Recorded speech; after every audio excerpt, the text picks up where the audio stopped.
नमस्कार, आप देख रहे हैं जनता टीवी। मैं हूं आपके साथ अमन त्रिपाठी। बुलेटिन का आगाज करेंगे एक बड़ी खबर के साथ। बड़ी खबर, बड़ी जानकारी सामने इस वक्त। ये बड़ी खबर आपको बता दें, सीएम सुक्खू का हमीरपुर दौरा प्रस्तावित है। दोपहर बाद सुजानपुर पहुंचेंगे सीएम सुक्खू, जहां चुनावों को लेकर हुंकार भरते नजर आएंगे।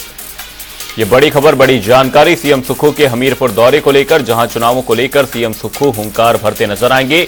सीएम के स्वागत की तैयारियां कर ली गई हैं। जनसभा को संबोधित करते सीएम सुक्खू नजर आएंगे। वहीं कांग्रेस पदाधिकारियों के साथ बैठक करेंगे।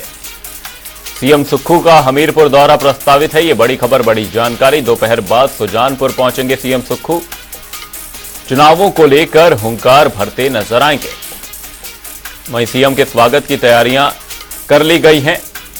जनसभा को इस दौरान सीएम सुक्खू संबोधित करते नजर आएंगे। कांग्रेस पदाधिकारियों के साथ बैठक भी करेंगे। सीएम सुक्खू का हमीरपुर दौरा प्रस्तावित है। ये बड़ी खबर, बड़ी जानकारी आपको बता रहे हैं। सीएम सुक्खू दोपहर बाद सुजानपुर पहुंचेंगे, जहां पर जनसभा को संबोधित करेंगे। चुनावों को लेकर हुंकार भरते सीएम सुक्खू नजर आएंगे। वहीं सीएम के स्वागत की तैयारियां कर ली गई हैं। वहीं इस दौरान जनसभा को संबोधित करते सीएम सुक्खू नजर आएंगे। वहीं कांग्रेस पदाधिकारियों के साथ उनकी बैठक भी देखी जाएगी। सीएम सुक्खू का हमीरपुर दौरा प्रस्तावित है। ये बड़ी खबर, बड़ी जानकारी आपको बता रहे हैं। चुनावों के मद्देनजर हुंकार भरते नजर आएंगे। जनसभा को इस दौरान संबोधित करेंगे। वहीं सीएम के आगमन की तैयारियां तेज कर दी गई हैं। जनसभा को संबोधित करते सीएम सुक्खू नजर आएंगे। वहीं कांग्रेस पदाधिकारियों के साथ उनकी बैठक भी प्रस्तावित है।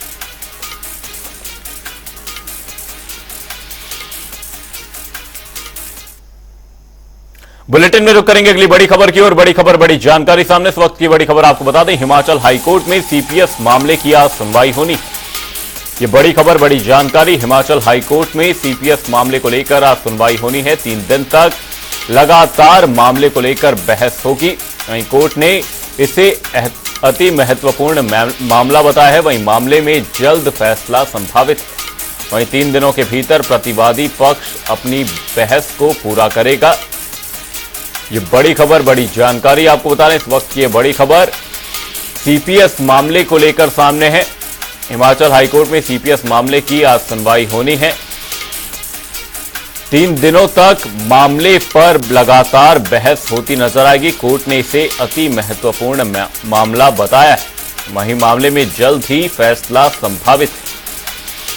हिमाचल हाईकोर्ट में सीपीएस मामले की आज सुनवाई होनी है। यह बड़ी खबर, बड़ी जानकारी। 3 दिनों तक लगातार मामले पर बहस होती नजर आएगी। वहीं कोर्ट ने इसे अति महत्वपूर्ण मामला बताया है। वहीं मामले में जल्द ही फैसला संभावित है। वहीं 3 दिनों के भीतर प्रतिवादी पक्ष बहस पूरी करेगा। मामले में जल्द ही फैसला संभावित है। 3 दिनों तक लगातार बहस होती नजर आएगी। इसी खबर पर हमारे सहयोगी रॉबिन शर्मा तमाम जानकारी के साथ हमारे साथ जुड़े हैं। रॉबिन, आपसे जानना चाहेंगे, हिमाचल हाईकोर्ट में सीपीएस मामले की आज सुनवाई होनी है। कोर्ट ने भी इसे अति महत्वपूर्ण मामला बताया है। क्या कुछ है पूरी जानकारी?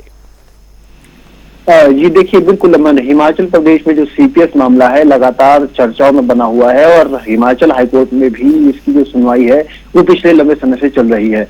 बीती सुनवाई में ये जो मामला है जस्टिस विवेक सिंह ठाकुर और विपिन चंद्र नेगी की खंडपीठ में ये जो मामला है ये लगा था।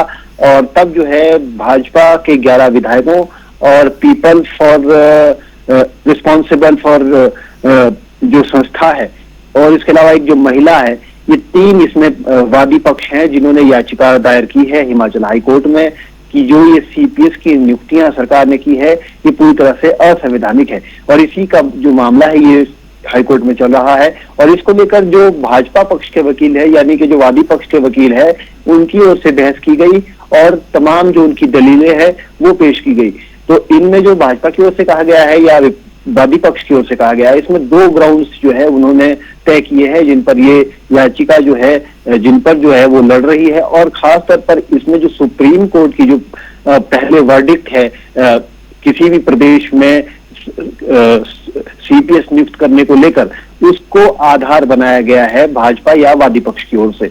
तो इन तमाम मुद्दों को लेकर अभिवादी पक्ष की ओर से बहस पूरी हो गई है। अब अगले 3 दिनों तक जो प्रतिवादी पक्ष है, सरकार है, वो अपना पक्ष रखेगी और इसी को लेकर आगे 3 दिनों तक ये जो पूरी बहस है ये चलने वाली है।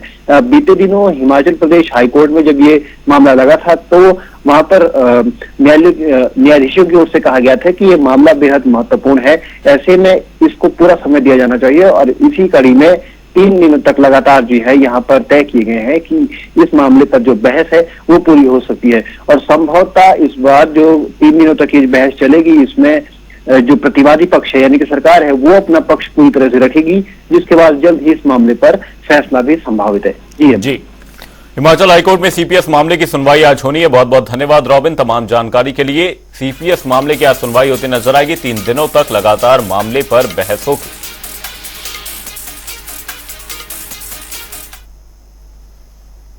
करेंगे अगली खबर की ओर। उप मुख्यमंत्री मुकेश अग्निहोत्री ने प्रेस कॉन्फ्रेंस की। इस दौरान उन्होंने बीजेपी सरकार पर जमकर हमला बोला। उन्होंने बीजेपी के कार्यकाल में सभी योजनाओं को बंद किया, इसका आरोप लगाया गया है। वहीं उन्होंने कहा कि प्रदेश की जनता जानती है कि हिमाचल में ओपीएस किसने लागू की। उन्होंने कहा कि जहां कांग्रेस की सरकार थी वहां ओपीएस को कांग्रेस पार्टी ने लागू किया था और जहां बीजेपी की सरकार बन गई वहां इसे बंद कर दिया गया। वहीं उन्होंने कहा कि बीजेपी के घोषणा पत्र में इसे शामिल तक नहीं किया गया है। सभा के और उसके साथ उपचुनाव हो रहे हैं। इसमें 4 लोकसभा सीटों पे और 6 विधानसभा के सीटों पे चुनाव हो रहे हैं और प्रचार शुरू हो गया है और दावे प्रति दावे इस समय किए जा रहे हैं।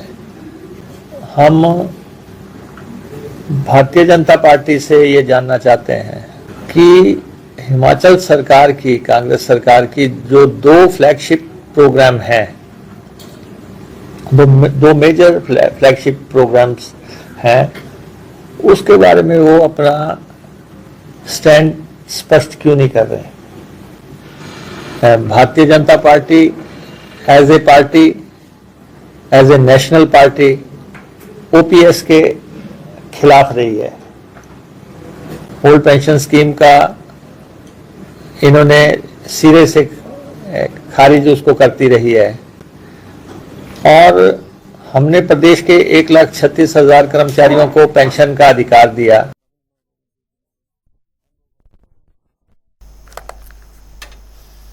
बीते कल पालमपुर में युवती पर दराज से हमला किया गया, जिसको लेकर शख्स के प्रति लोगों में भारी आक्रोश है। बता दें कि एक युवक ने युवती पर धारदार हथियार से तकरीबन 12 वार किए, जिससे युवती गंभीर रूप से घायल हो गए, जिसका अभी पीजीआई चंडीगढ़ में इलाज चल रहा है। इस घटना के विरोध में युवती के गांव और आसपास के लोगों ने पालमपुर पुलिस स्टेशन के आगे धरना प्रदर्शन किया।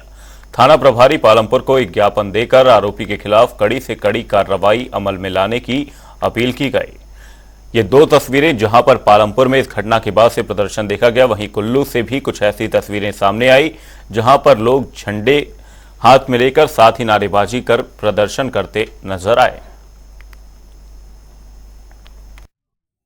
जी, हम आज की अगर बात करें या आज हम हिमाचल प्रदेश की अगर कानून व्यवस्था की बात करें या महिलाओं की सुरक्षा की बात करें, एक तरफ हम देखते हैं कि हिमाचल प्रदेश एक ऐसा प्रदेश जो कि शांति का प्रदेश कहा जाता है, जिसे शांति का प्रतीक कहा जाता है। कानून व्यवस्था की अगर मैं बात करूं या फिर मैं हमारी प्रदेश सरकार की अगर मैं बात करूं तो कानून व्यवस्था कहते हैं कि हिमाचल प्रदेश में बहुत अच्छी है और उस कारण जो है हमारे हिमाचल प्रदेश की एक जो शांति है वो रहती है। परंतु अगर हम आज बात करें दूसरी तरफ अगर हम देखें तो हम देखते हैं कि आज एक हमारे पालमपुर जिला में एक हमारी बेटी, एक हमारी बहन ऐसे हम देखते हैं जिसके ऊपर दिन दिहाड़े एक युवक उसे नहीं कह सकते, मैं उसे दरिंदा का शब्द देना चाहता हूँ या मैं दरिंदे का शब्द देना चाहता हूँ। एक दरिंदे द्वारा जो है खुलेआम बस स्टैंड में, पालमपुर बस स्टैंड में जो है उस हमारी बच्ची के साथ, उस हमारी बहन के साथ जो है वहाँ पर एक दरार से जो है उसे उस दरार से जो है उसे मारा जाता है, उसे पीटा जाता है और उस पे जो उसके जो है सर फाड़ा जाता है और जो उसके हाथों की जो वहाँ पर हालत होती है वो जो आज के सोशल मीडिया में जो हमारी जो वायरल हो रही है, इस प्रकार की स्थिति, इस प्रकार की कानून व्यवस्था आज के समय में हिमाचल प्रदेश में हो गई है।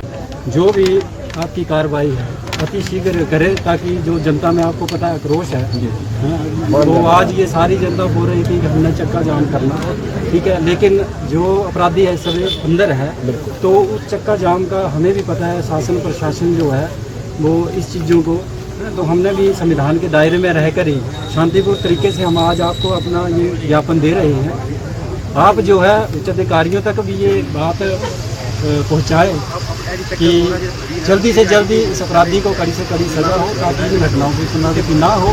यदि एक सप्ताह में हमने ये समय दिया है, इस तक नहीं कोई कार्रवाई हमें संतुष्टि मिलती है, तो हम निश्चित तौर पर जो सड़कों पर उतरेंगे और आगामी कार्रवाई जो है अमल में लाएंगे। पालमपुर में कॉलेज छात्रा पर दरात मामले में पुलिस सख्त कार्रवाई कर रही है। मामले में एसपी शालिनी अग्निहोत्री ने कहा कि बस स्टैंड में काफी डरावनी घटना सामने आई है, जिसमें युवक ने कॉलेज की छात्रा पर हत्या के इरादे से वार किया। एसपी ने कहा कि पुलिस की ओर से युवक को तुरंत कार्रवाई करते हुए हिरासत में लिया जाएगा। वहीं युवती को जल्द ही जल्द अच्छा इलाज दिलाने के लिए पीजीआई रेफर कर दिया गया है। उन्होंने बताया कि घायल युवती का इलाज पीजीआई चंडीगढ़ में चल रहा है। साथ ही डॉक्टरों के मुताबिक अब युवती की जान को खतरा नहीं है। वहीं उन्होंने कहा कि युवती जैसे ही बयान देने की स्थिति में आती है तो घायल युवती के बयान दर्ज किए जाएंगे, उसके बाद आगामी कार्रवाई अमल में लाई जाएगी।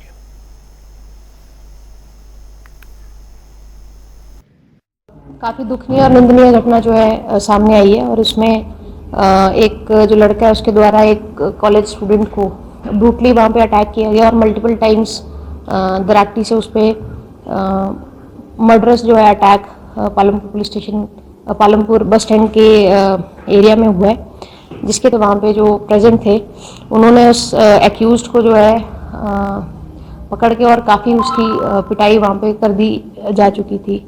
इस हालात में पुलिस द्वारा उसको जो विक्टिम है उनको तुरंत जो है स्थानीय, स्पेशली मैं एक नाम यहाँ पे जिक्र करना चाहूँगी, श्री मनिंदर जो कि स्थानीय व्यक्ति हैं, और उनके द्वारा ही जो है स्कूटी पे सबसे पहले जो विक्टिम है उसको जोनल हॉस्पिटल,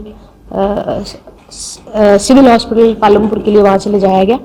और उसके बाद उनको विक्टिम को, क्योंकि हालात काफ़ी गंभीर थे, उनको तुरंत जो है टांडा मेडिकल कॉलेज के लिए रेफ़र किया गया। पुलिस टीम द्वारा उनको पुलिस के व्हीकल के साथ उनको तुरंत जो है शॉर्टेस्ट टाइम पे हमने टांडा मेडिकल कॉलेज वहाँ पे पहुँचाया। तक है उनको जो है कल पुलिस द्वारा जो है अरेस्ट करके इसमें एफआईआर जो है 307, 326, 341, 323 आईपीसी इसमें दर्ज की गई है। एक्यूज्ड को कल जो है अरेस्ट किया गया। जो वेपन ऑफ ऑफेंस दराटी है उसको हमने सीज कर लिया, और आज जो है एक्यूज्ड को हम माननीय जो कोर्ट है उनके सामने पेश करेंगे। फर्दर पुलिस रिमांड की हमारी रिक्वेस्ट रहेगी, और इस पूरे मैटर को और फर्दर हम छानबीन करके आगे बढ़ाएंगे। एसएफआई छात्र संगठन के छात्रों ने प्रदेश के शिक्षा मंत्री रोहित ठाकुर से मुलाकात की। इस दौरान उन्होंने बीते दिनों हिमाचल प्रदेश विश्वविद्यालय से निष्कासित किए गए एसएफआई के छात्रों का निष्कासन वापस लेने को लेकर ज्ञापन सौंपा।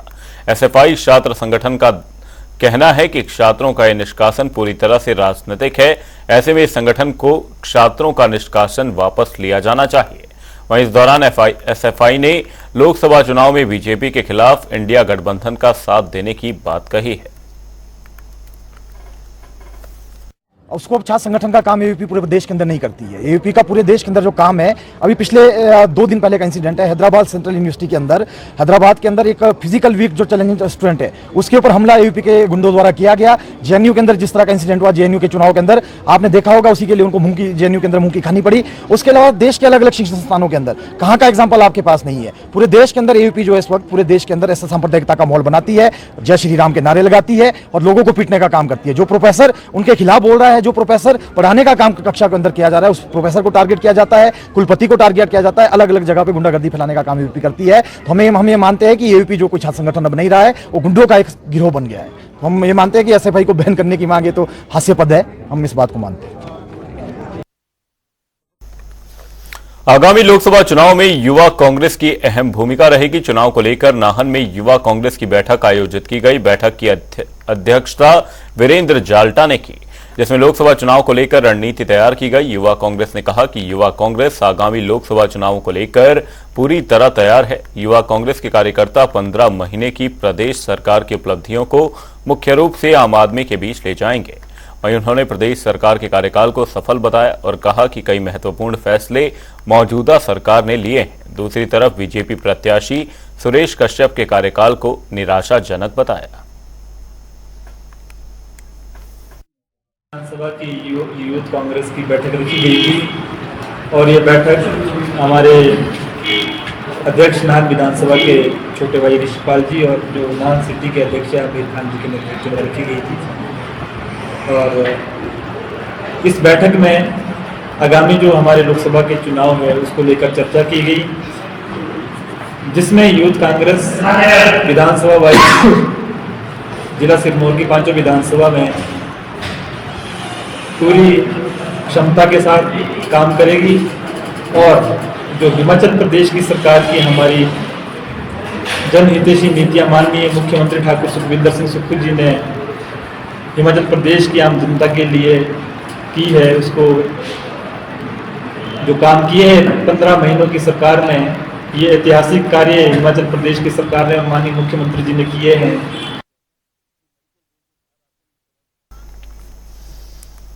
हिमाचल प्रदेश में चुनावी सरगर्मियां दिन पर दिन बढ़ती जा रही हैं। प्रदेश के दोनों प्रमुख राजनीतिक दलों ने लोकसभा और विधानसभा उपचुनावों को लेकर कमर कस ली है।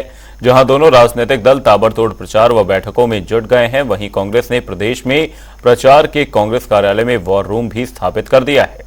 इसी बीच दोनों राजनीतिक दल एक दूसरे पर अपने तर्कश से बयानबाजी के तीर भी छोड़ना शुरू कर चुके हैं। कंगना के बयान पर कांग्रेस ने भी पलटवार किया है और विक्रमादित्य सिंह को कांग्रेस का ब्रह्मास्त्र बताया है। वार रूम के रूप में हमें नई जिम्मेवारी मिली, तो साथ ही हमने जो है इलेक्शन वॉर रूम को विधिवत रूप से चलाना आरंभ कर दिया है। हालांकि ये वॉर रूम पहले से एस्टेब्लिश था और पिछले कल ही हमने अखिल भारतीय कांग्रेस कमेटी के हमारे सचिव संजय दत्त जी और जो हमारे वॉर रूम के चेयरमैन हैं संजय अवस्थी जी और सभी साथी जो भी हमारे वॉर रूम में सहयोग करेंगे, मीडिया के और हर तरह के साथियों से हमने जो है चर्चा की है और एक सुचारू रूप से वॉर रूम को आरंभ कर दिया गया है।